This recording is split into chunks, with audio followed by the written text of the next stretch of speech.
Okay, aku dah mungkin aku tua kot. Aku dah tua kot. Jadi aku nampak bayaran loyalty ni dia bukan sekadar duit. Faham?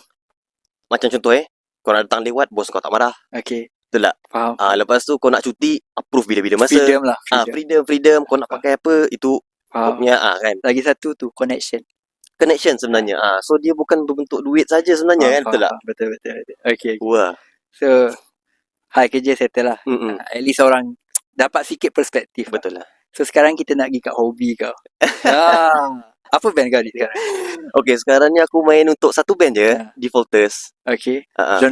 Genre dia, kita claim kita sebagai metalcore lah. Kau faham tak? Tapi claim ni siapa boleh claim? Okay, betul. Ada orang akan cakap kita sebagai deathcore and everything kan. Tapi metal lah. Okay. Muzik keras lah. Yang ni agak sensitif nak tanya. Tapi kau boleh pilih nak jawab ke tak jawab. Faham?